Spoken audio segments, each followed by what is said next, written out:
Welcome to Strength in the Numbers. My name is Andrew Codd, accountant, author, and commercial finance entrepreneur, and it's my job each week to bring you leaders in finance and business and deconstruct with them their real stories, insights, and hard-won lessons into practical advice on the key strengths and qualities you need to remain relevant in accounting and finance today, as well as the steps you can begin to take to elevate the impact you make to have a fun, successful, and rewarding career in accounting and finance. Now let's go over to the show.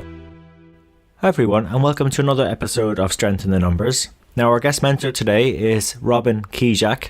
He's a finance manager at Wix and previously a long-time finance professional at DHL. Now Robin on today's show shares with us his experiences of how he challenged his more introverted nature to go out and walk the shop floor to build new relationships and make an impact in terms of not only his own effectiveness but also helping his business partners make better decisions that drove overall profitability as well. Now I really enjoyed these conversations with fellow finance business partners because they tend to be very practical and our audience gets loads out of them because this type of insight and knowledge can be applied straight away or tomorrow back in our own roles and organisations. So some of the key points raised in this episode were how to practically develop the confidence to build relationships, also how we can do some simple things to scale our impact, and also Robin shares a story on how to improve the perception other teams might have of finance, particularly where they see finance as sitting in their golden or their ivory towers. So look, really excited to bring you this episode, but if you do want to follow up on any of the resources mentioned,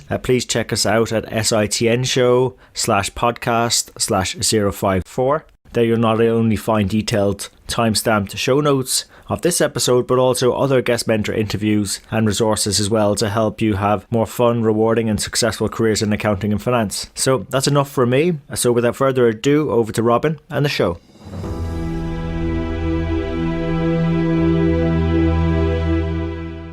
So Robin, welcome to the show. Thank you very much. So Robin, look, we've spoken a bit there previously. Some of our audience may not be as familiar with yourself. So would you mind maybe taking us through your journey in finance and accounting and how you ended up in your current role? Yeah, definitely. So I started in finance back in 1996, a long time ago now, working for a small manufacturing business as an accounts assistant. I spent a year or so there, then moved into the NHS, so National Health Service in the UK, where I spent 8 years or so predominantly working in management accounts roles. Following that, I moved into the logistics and distribution sector.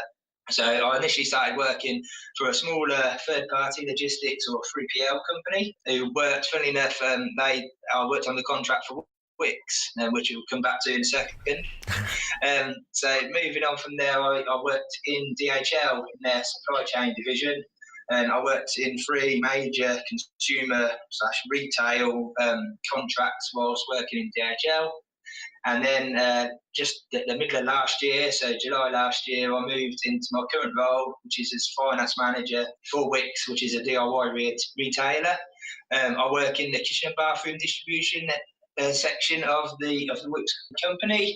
I also support installations and customer services. So it gives me a bit of variety. What I've tried to do when I've moved around various companies is do something different, develop myself and keep building on what sort of my base skill set is. And like that's important. So you mentioned there, base skill set. That's one heck of a career.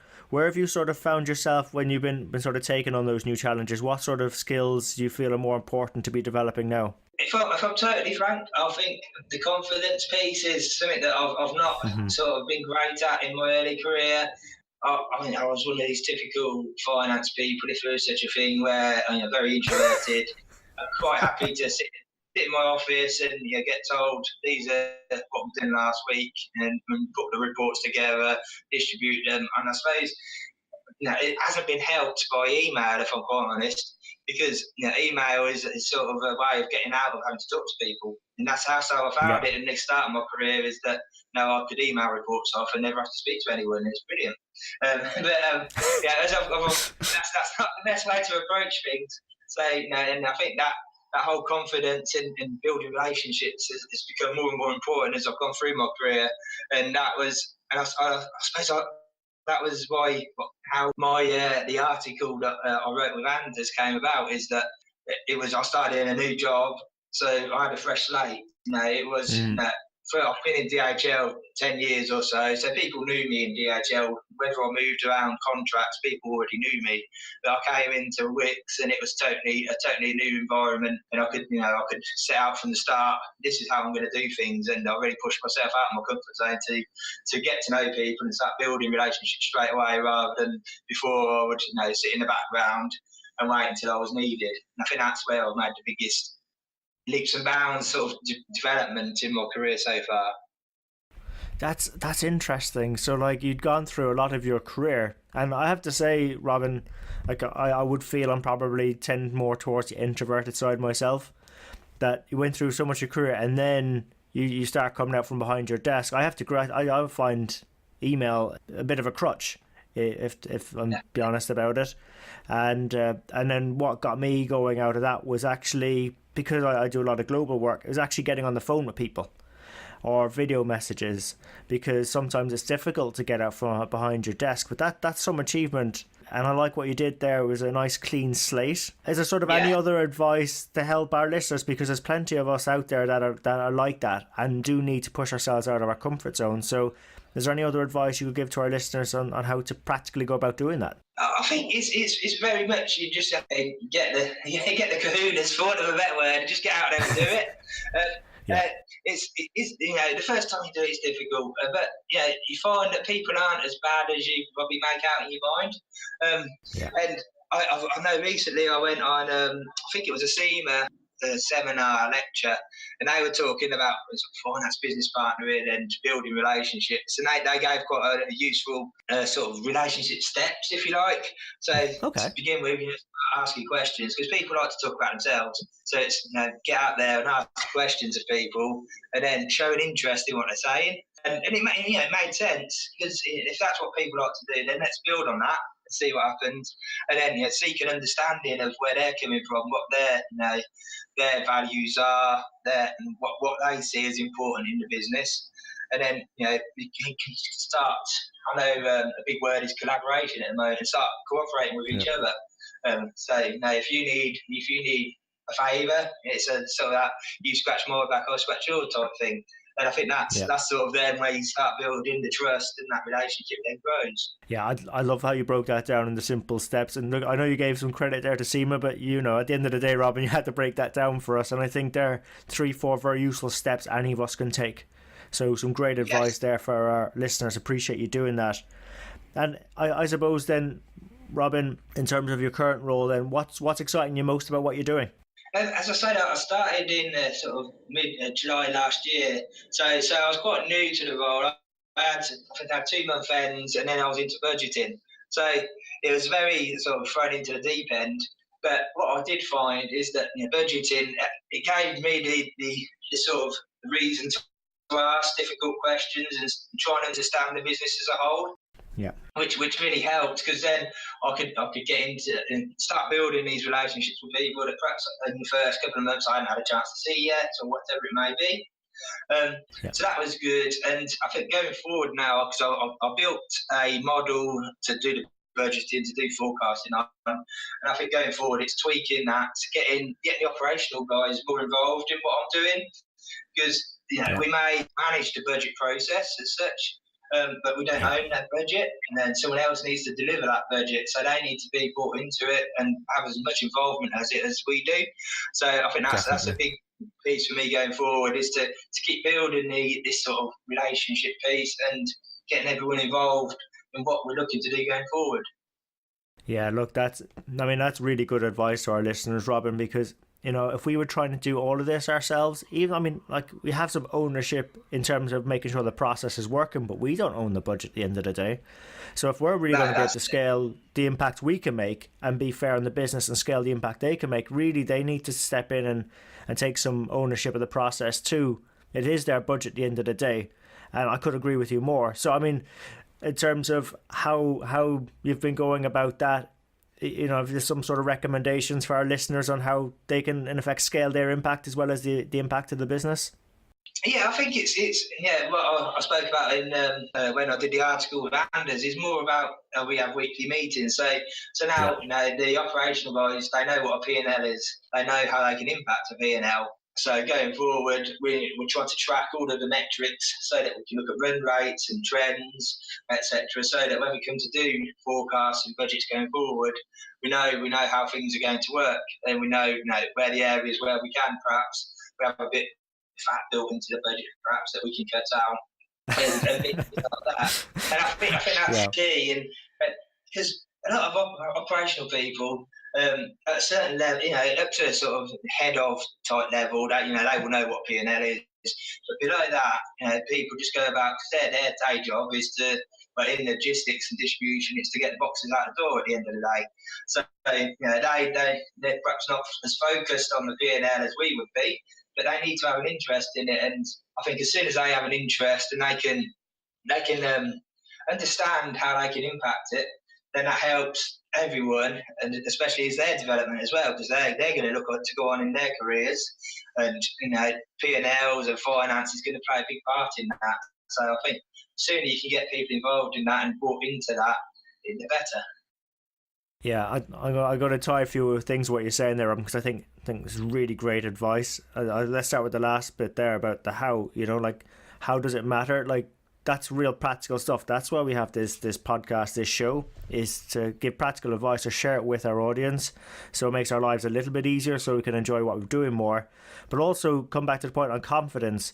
We've got this great set of skills to be able to translate what's going on in the business into financials, into P&Ls, and actually share and help other people to understand what all that means as well, so they could be better at their jobs and understand the impact of what they're doing. So I really think that's, how do you say, if anyone wants to take one thing away from this call, is about being confident and realizing we have a lot of value to offer if we just go and engage with people. So that's I really appreciate you sharing that. And one other thing as well, those weekly meetings, it's amazing how much time you save in the long run by having those weekly touch points. I mean, have you always run those, Robin, or has that been a relatively new thing that you start walking the shop floor a bit more? Yeah, no, it's a new thing. I think because before I came in, there wasn't someone on site as often as I am. So very much to finance.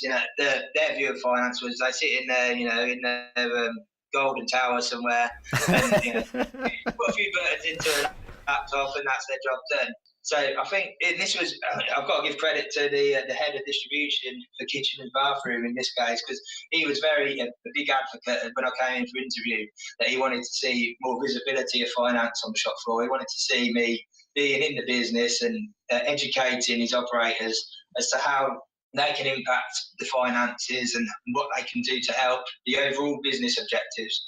And so between us, we put in a meeting on a weekly basis that we could sit down and go through the numbers for the previous week. How are we looking against budget, against the reforecast numbers, and what can we do now to make sure that going into the next week, if there's areas where we're not performing as we should, if we're not being as efficient as we could be, how do we change that? So for the next week and the next month, we do get better and better week on week. So that was a new thing that we put in, and I think it's been a big sort of educational process for the operation managers as well, because they've not had any involvement at all in it prior to sort of me coming into the business, and I think it's made a big difference to them as well and how they see things. We're not telling you to get rid of agency just for the fun of it. We're telling you to get rid of agency because the volume's not there. So we need you to make cutbacks based on what volume we're getting coming through the business. Yeah, well, it's interesting that you're giving them sort of added value advice. You're a bit like a sparring partner for them in a way, to sort of get the best out of them. Like if they're not willing to trade a few punches for you, you're willing to give them maybe a few digs and then get some value out of them as well for the business. It's challenge, challenge, yeah. I think if you can give them that challenge as well and say, this is what you did last year, or this is what you did last month, why are we not hitting those highs this month? And I think it's just looking at things in a different way, because of course their focus is on churning the business, picking the boxes, getting the boxes out the door. So it's just pointing them and focusing them on items where they can make changes and we can see an impact in the bottom line. Yeah. It's like it was that expression, seeing the wood from the trees. Definitely. It's a bit like that. They're so stuck in what they're doing, and more often than not, they're probably doing a great job, and they're so focused on it that they don't really see what else is going on around them or any other opportunities that are there. So it's great that we're there to provide that challenge, as you said, Robin. So Robin, I want to sort of step it up a few gears and maybe sort of talk about maybe throw a few rapid fire questions at you. Okay. In terms of your career to date, I mean, what's been the best bit of advice, either maybe personal or business orientated, that you've ever received? I don't know if I've never received any advice or if I've never listened to it, but I did. There was a couple of sayings that came up when I was thinking about this that I think I'll share with you now. So the first one is about every day's a school day. So from that, I mean, always learning. You're always learning something new every day. And I think that's true as you go through life in general. And I think, especially in finance, it's pushing yourself out there, pushing it a bit further out of your comfort zone each time, and you will find something new and learn something new. And I think the other piece was around. There's a bit of conjecture as to where this came from, but it's this too shall pass, and I think that is very true. So when you think of the good times, let's make the most of it, because that's gonna fade into history. But also, when you're going through bad times, be that in terms of volatile volumes, or personally, if you're going through a bad time and your personal life, just think this is gonna soon be history, and then you move on to something else. And I think that's very true, and I think it's something to hold on to when you're going through the ups and the downs, that things are going to change for the good or the worse, but you just need to bear that in mind. So true. Love that advice. Yeah, I think it's very I know it's probably from one of those Stoic philosophers. This too shall pass. I couldn't agree with it more. It's definitely helped us out of a few tight spots. That's true. Yeah. And Robin, in terms of maybe some resources or books that might benefit our listeners, what sort of resources or books would you share with them? Well, I'm not a great one for business books. But what I was thinking around is, because I'm a big fan of LinkedIn, as you know. There's a few people on there that I thought I'd just put into listeners' minds, maybe. So there's a guy called Phil Spool. I think that's how you pronounce his name. Spall. Now he's not a prolific writer on LinkedIn, but he did produce an article February last year, questioning whether business partnering was actually a new trend. And it was all about him starting out as a finance business partner back in 1996, I believe, at Granada Motorway Services. And that really struck a chord with me, and it sort of made me understand how simple the role can be in some respects.